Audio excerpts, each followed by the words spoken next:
रामकृष्ण हरी. मी सोपान कोरडे. आपण पाहता गजर हरी कीर्तनाचा या यूट्यूब चॅनलचे 12,000 सबस्क्रायबर कंप्लीट झालेले आहेत. जे सबस्क्रायबर 0 सबस्क्रायबरपासून 12,000 सबस्क्रायबरपर्यंत माझ्यासोबत आहेत, त्यांचे मनापासून खूप खूप धन्यवाद. व तसेच आम्ही फार्मर किंग या नावाने यूट्यूब चॅनल ओपन केलेलं आहे. त्या चॅनललासुद्धा सबस्क्राईब करा व शेजारील बेल आयकॉन बटन प्रेस करा.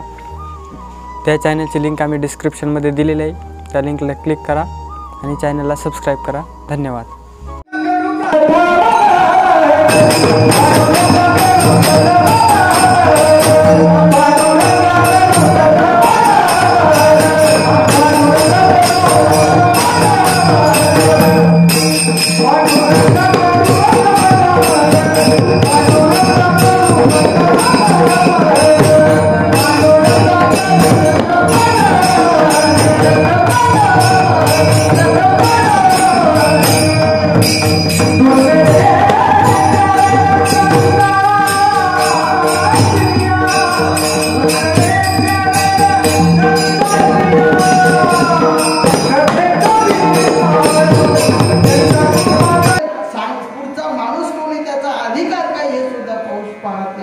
फक्त अंतःकरणामध्ये जिज्ञासा लागा. आमच्या ज्ञानोबारायांना तळमळ लागली भगवंताच्या भेटीची आणि ज्ञानोबाराच्या कावळ्याला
ज्ञानियांचे गुरु राजा महाराज म्हणणारे ज्ञानोबा आणि त्या कावळ्याला विचारतात वास्तविक पाहता त्या कावळ्याचा काय अधिकार आहे. मेलेल्या जनावरांचे ढोकळं फोडणारा कातडे काढणारा तो कावळा आणि त्याला म्हणतात बाबा दही भाताची उंडी लावेल सत्य सांगे मोठी विठू येईल काही. कोणाला विचारतो हे सुद्धा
परमात्म्याच्या भेटीची तळमळ लागली.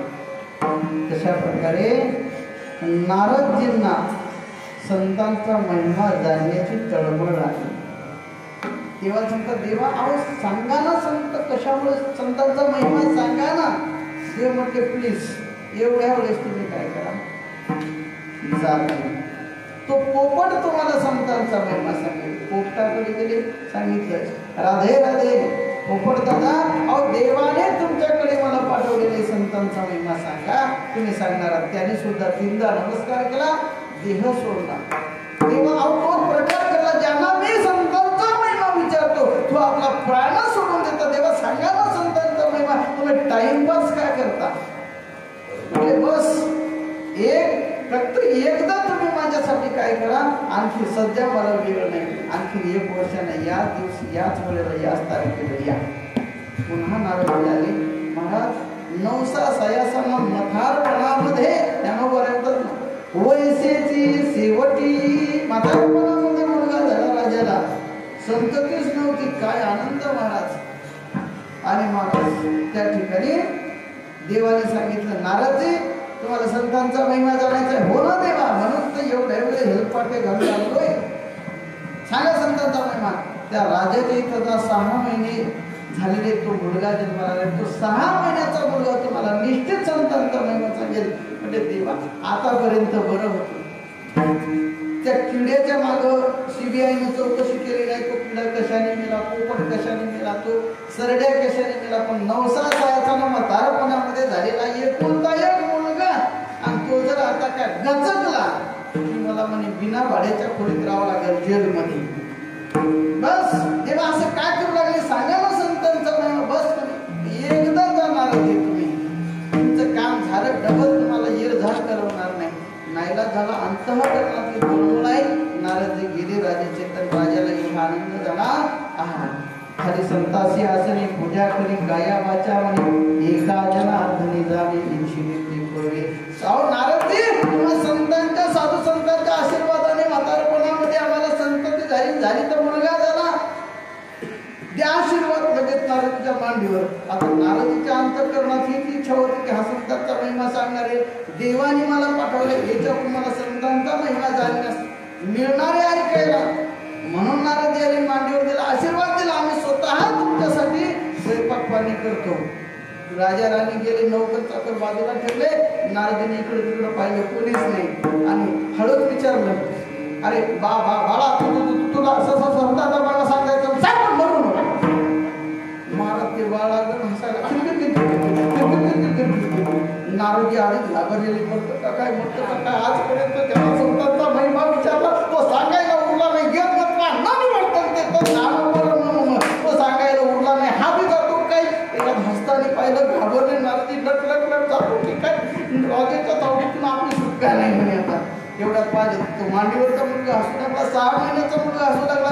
तुम्हाला काय हो महाराज तुम्हाला उभं केलं बोलायला म्हणजे काय काही बघलं तर का मांडलं बाजूला बोलचली जी लावणी टाळे काही बोलता का. 6 महिन्याचं लेकरू कुठं बोलत का हो.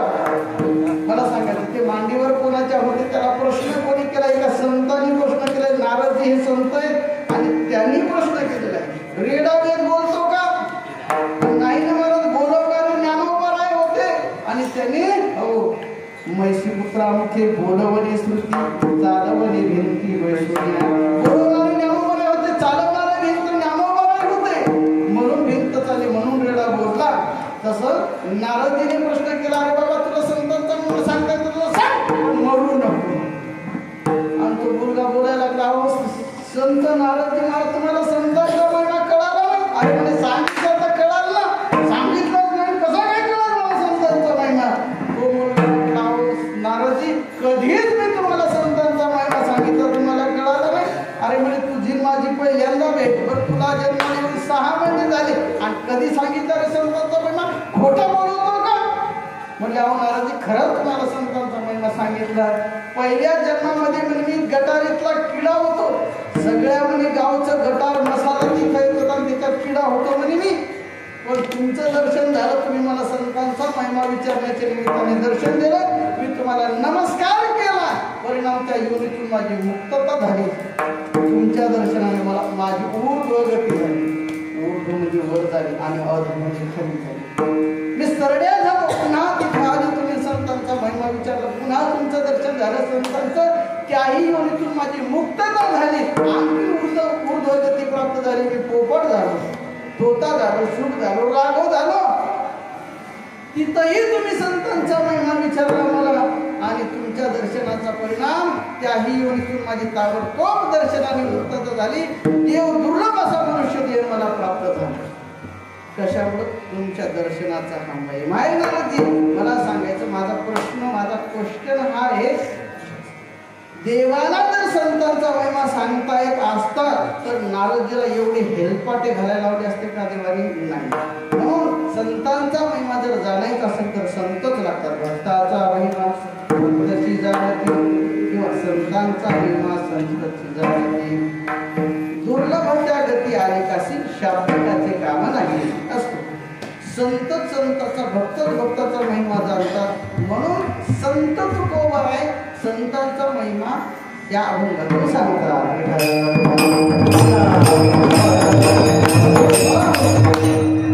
काय संतांचा महिमा सांगतात? कसा संतांचा महिमा सांगतात?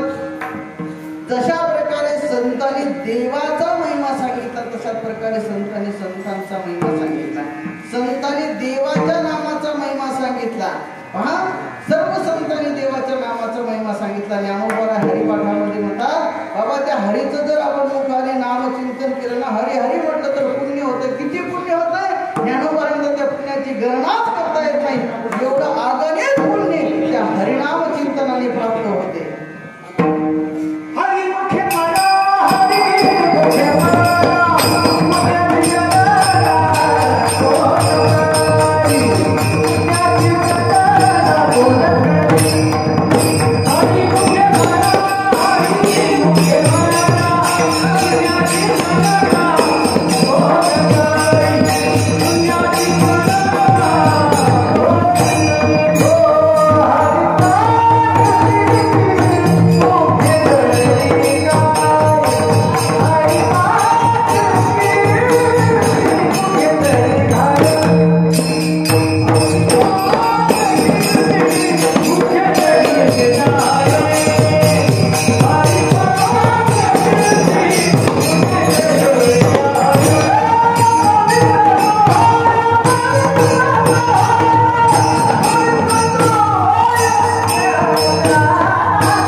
शिक्षक असल्यामुळं विद्यार्थ्याच्या प्रश्नाचं उत्तर दिल्याशिवाय मला पुढे जाता येत नाही. गुरुजीच्या प्रश्नाचं उत्तर देतो म्हणजे प्रमाणात.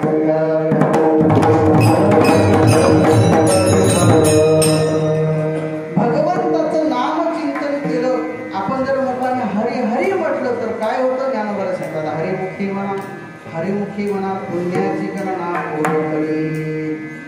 मुखाने हरी म्हटलं तर हरी हे दोन शब्द आहेत, म्हणजे नाव आहे.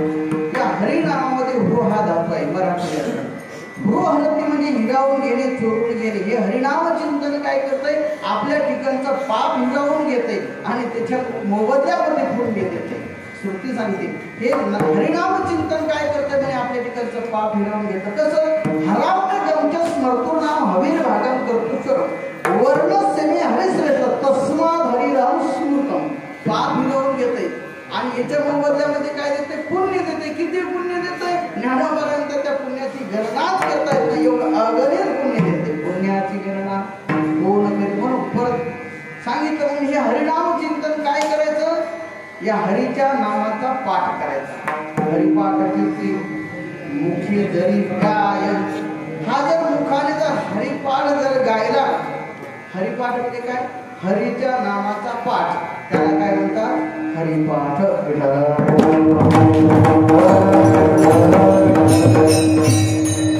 पहिला हरी शब्द सांगितला.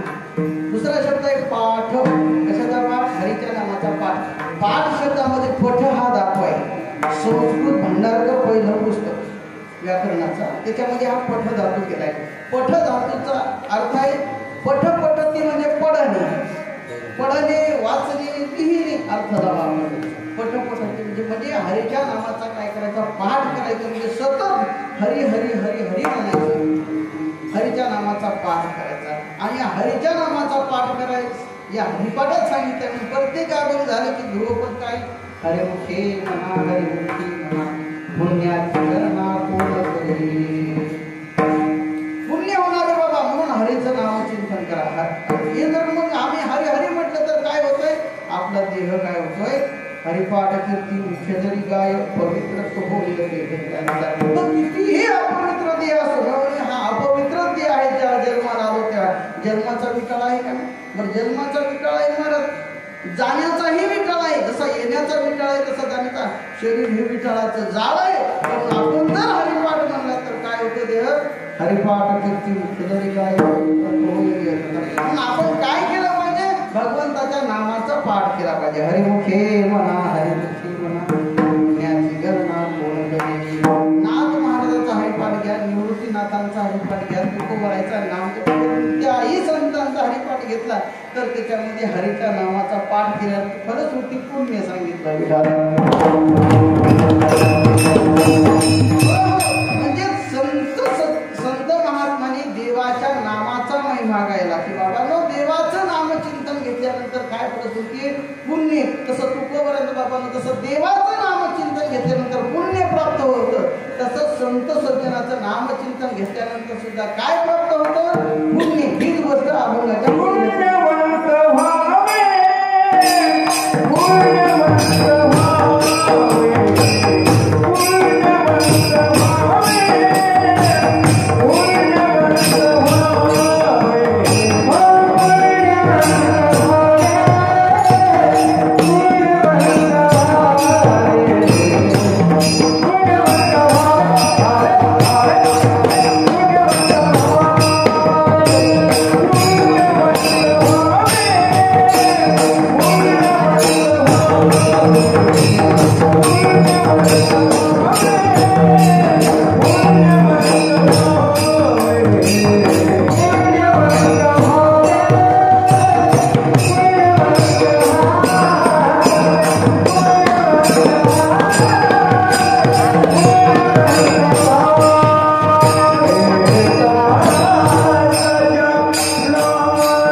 संतांच्याही नामाचा महिमा सांगितला. देवाचं नाव घ्या किंवा संतांचं नाव घ्या फलश्रुती. देवाचं नाव घेतलं तरी हरिमुखी म्हणा पुण्याची गणना कोण करी. संत सज्जनाचं नामचिंतन घेतलं तरी फलश्रुती पुण्य. पुण्यवंत व्हावे गीता सज्जनांची नावे. का बरं असं मला देवाचं नाव घेतलं तरी पुण्य. संत सज्जन नाव कोणाचंही घ्या फलश्रुती एक, याचं कारण मला हे दोन नाही तसे, फक्त निमित्त मात्र हे संत आणि निमित्त मात्र हे देव. वास्तविक पाहता हे दोन नाही तर हे दोन्ही काय आहेत, एकच आहे. देवते संत, देवते संत, निमित्त त्या प्रतिमा मी सारवत असे खावे, असे खावे सकळा तुम्हाला कसं काय. आपल्या वारकरी संप्रदायामध्ये देव आणि संत यामध्ये अजिबात भेद मानत नाही.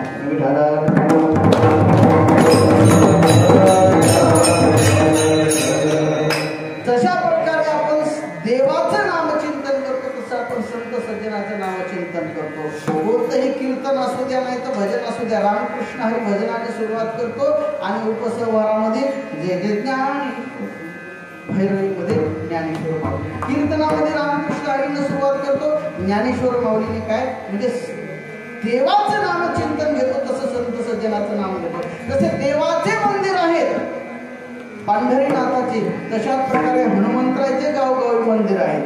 जसे महाराज देवीचे मंदिर आहेत तसे आमच्या बहिणाबाई मुक्ताबाईचे काय मंदिर, जसे देवाचे फोटो घरामध्ये लावतो तसे आपण संतांचे फोटो लावतो. तसे देवाची वारी करतो आषाढीची, तशी संत सज्जनाची प्रत्येक भागामध्ये आपण काय संतांची वारी करतो. का बरे याचं उत्तर एकच आहे, देव आणि संत हे भिन्न नाहीत, हे एकच आहे. म्हणून देवाचं नाव घ्या किंवा संतांचं नाव घ्या, फलश्रुती एक पुण्य. पुण्यवंत भावे घेता सज्जनांचे नावे. एक जण म्हटलं महाराज आम्ही जर दुर्जनाचं नाव घेतो तर काय होईल, पाप होईल. पाप ज्ञानोबरायचं थोडंसं चला तुम्ही 9व्या अध्यायामध्ये थोडंसं चिंतन सांगतो.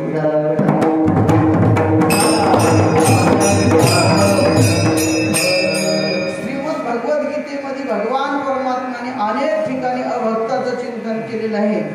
ऐका, आसुरी प्रकृतीच्या लोकांचं वर्णन केलेलं आहे, नवे नवे तामसी लोकांचं वर्णन केलेलं आहे, वेगवेगळ्या नावाने वर्णन केलेलं आहे.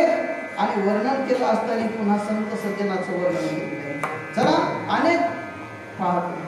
अभक्तांचं चिंतन केलं भगवान परमात्म्याने पहिल्यांदा तर अर्जुना सांगत, अर्जुना मला कुणीच भजत नाही, प्रपत्यंते नराधमः मायया पूर्त ज्ञान आसुरं भाव मात्रिता. अर्जुना अवजानन्ति मां मूढा मानुषीं तमोमाश्रितं परम भाव मजानन्तो मम भूत महेश्वर. मी महेश्वर आहे पण हे मूढ लोक, म्हणजे मूर्ख नालायक गधडे, मला कळत नाही का, कळत नाही का. मूढ शब्दाचा अर्थ सांगतो चला व्याकरणामध्ये.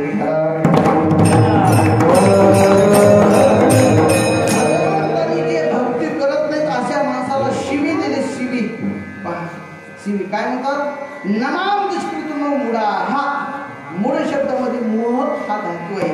मोह या धातूपासून मूळ हा शब्द तयार झालेला आहे, हे नाव तयार झालं. मोह मुह्यती म्हणजे मोहित होणे, वेडे होणे. लोक म्हणे एवढे मोही झालेले त्या मायेला, आणि त्याचा परिणाम देवाला जाणत नाही, देवाची भक्ती करत नाहीत, नवे नवे देवच नाही म्हणतात. म्हणून भगवंताने काय केलेले, शिवी दिलेली आहे आपल्याला. भगवान म्हणतात एवढा सुंदर नरदेह मी विचारपूर्वक सर्व योनी निर्माण केल्यानंतर सर्वात शेवटी मला जाणण्याची बुद्धी एकामध्ये नाही, म्हणून मी काय केलेलं आहे, मनुष्य देह तयार केलेला आहे, मनुष्य योनी तयार केलेली आहे. वर्णन खूप आहे पण वेळ कमी आहे, किती आश्चर्य सगळी केली, पण म्हटले हे काहीच कर्माचे नाही, याच्यामध्ये ज्ञान नाही आहे का नाही. मग हे मला जाणत नाहीत, मग अशी योनी तयार केली मनुष्य मला जाणतील, पण या योनीनं काय करतात, हे मूढ बनले मायेला, मायेमध्ये गुंतले आणि मलाच नाही म्हणतात, मीच नाही म्हणतात, माझी भक्तीच करत नाहीत. म्हणून देवाने शिवी दिली. अवजानंती मामुढा, तो मानुषी तनुवासितम, ज्याने मनुष्य तनु म्हणजे शरीर धारण केलेले असे, मानुषी तनुवासितम परम भाव मजानंतर मम भूत महेश्वर. वास्तविक पता मी महेश्वर आहे. महेश्वर कशाला म्हणतात, ज्ञानोबराने फार सुंदर वर्णन केले. आकाशी सर्वत्र वसावे, वायुने नाव भरी उगे नसावे, पावके दहावे वर्षावे जळी पर्वती बेसावे संतावे, समुद्र रेखाना ओलांडावे, पृथ्वी आवटे बावी आद्य माझे म्या बोलविल्या कोणी म्या चालविल्या कोणी चाले मी हरविल्या प्राणवले जो या जगात चाले. अशा प्रकारे खूप वर्णन केलं. याला म्हणतात महेश्वर. आमच्या संतांनी सुद्धा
जो आहे त्याला म्हणतात महेश्वर, त्याला म्हणतात प्रभू, त्याला म्हणतात स्वामी. असा स्वामी मी, माझे सत्तेने सर्व चालते. पण हे लोक काय करतात, मायेमध्ये मूढ बनले आणि मूढ बनल्यामुळं मलाच नाही म्हणतात. म्हणून म्हणले की नमाम निष्कृत मूढा प्रभदेवते नरा माया बहुत ज्ञाना.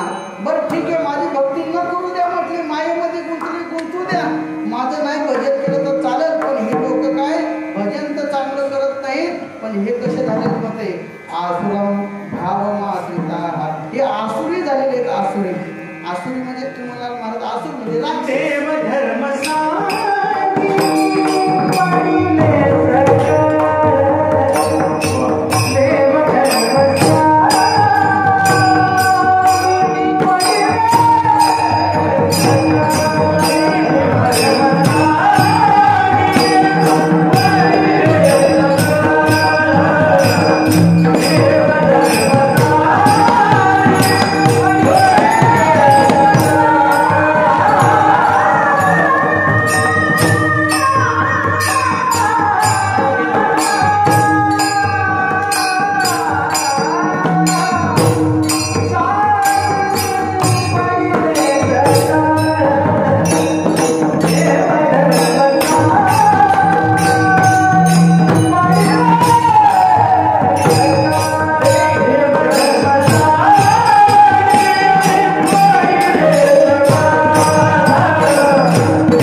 करू द्या म्हटले हरकत नाही, माझं चिंतन नाही केलं काय हरकत नाही. माणसाने चांगलं नाही करता आलं तर हरकत नाही, पण निदान वाईट करू नये नाही का.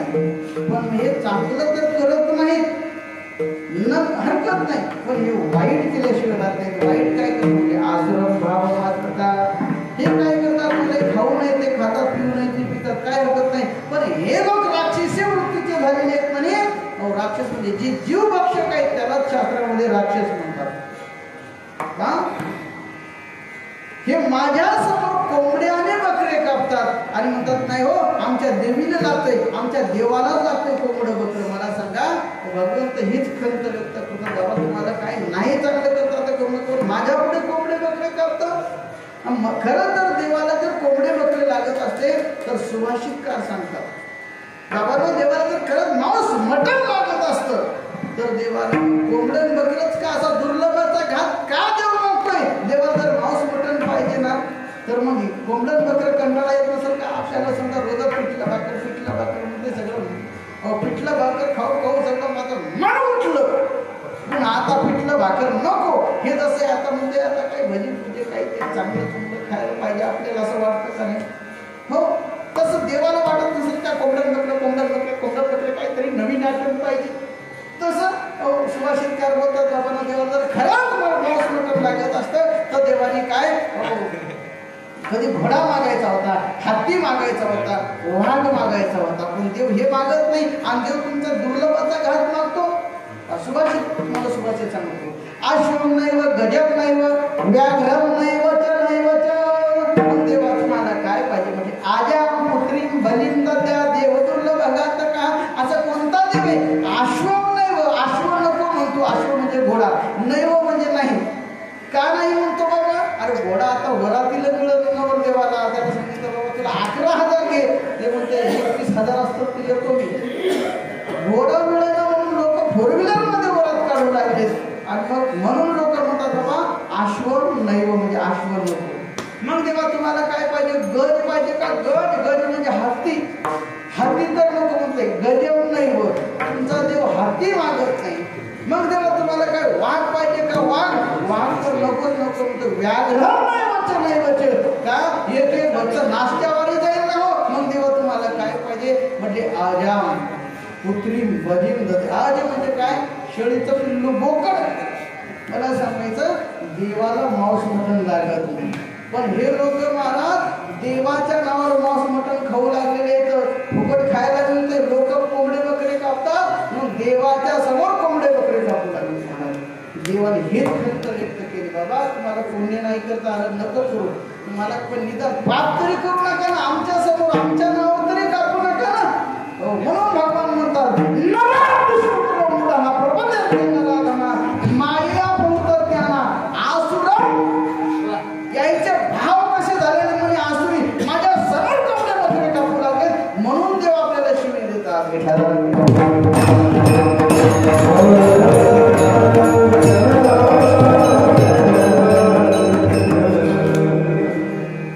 भगवंताने खंत व्यक्त केली. त्याच्यावरती फार सुंदर वर्णन जगणं कसं आहे. साबरी वार मिळल्या सरळा वरून फळं ना आखू पोकळा वगैरे वगैरे. भक्ताचं चिंतन भगवंताने एवढं केलं माणूस आणि अचानक जाग आली भगवंताला. झोपले नव्हते बरं देव. वाईट काही मुद्दा लक्षात ठेवा. भक्त संतांचं संत सज्जनाचं नामचिंतन घेतल्यानंतर काय होतं. तुकोपर्यंत पुण्य होतं. पुण्यवंत व्हावे गीता सज्जनाची लागेल. आपण एक प्रश्न टाकला होता का हो आम्ही जर अभक्ताचं चिंतन केलं पाप्याचं चिंतन केलं तर काय होईल. पाप होईल. त्याच्यावरती आपलं चिंतन चालू लक्षात ठेवा. भगवंताने अभक्ताचं चिंतन केलं आणि भगवंताला जाग आली. अरे याचं चिंतन करतोय आणि चिंतन करून काय झालेलं आहे. माझी वाणी अपवित्र झालेली. असोती वायाने कायशी मूर्खाची बोलणी वाया वाढविता वाणी सिनीलहर. माशीवाणी शीन पावलेले अपवित्र झालेले मलिन झालेले कशाने. या अभक्ताचं चिंतन करून आता एक पुन्हा वाणी पवित्र करायची. आता आपला पाय भरला कशाने. पाणी सांडलं. पाणी सांडल्यामुळे चिखल झाला. चिखलानं पाय भरला. आता तो पाय भरलेला भेट असेल तर कशाने धुवावं लागेल. ज्यानं चिखल झाला त्याच पाण्याने काय करावं लागलं. पाय धुवावं लागतं. वाणी अपवित्र झालेली आपल्याला का. अभक्ताचं चिंतन करून आता पुन्हा पवित्र करायचं असेल तर वाणी तर भक्ताचं चिंतन केलं पाहिजे. ज्ञानोबा पुढच्या नव्या द्यायच्या वेळेला पुढच्या ऐका. आता म्हणतात आता वाणी पवित्र करण्यासाठी मी त्या महात्मे भक्ताचं चिंतन करतो. आता गुरु भक्ताचे नाव घेऊ तेही वाचेशी प्रायश्चित्त देऊ. गुरु सेवका नाव पाहू सूर्य जैसा. कोण आहे गुरु भक्त. वर्णन आहे पुढचा श्लोक. महात्मा नस्तुमां पार्थ दैवीं प्रकृतिमाश्रिताः भजन्ते मां मनसो ज्ञात्वा भूतादि अव्ययम्. महात्मे भक्ताचं चिंतन केलं. ज्या महात्म्याची भक्ती सांगितली शेवटची ओवी सांगतो. या महात्म्याची भक्ती सांगणारी वाढ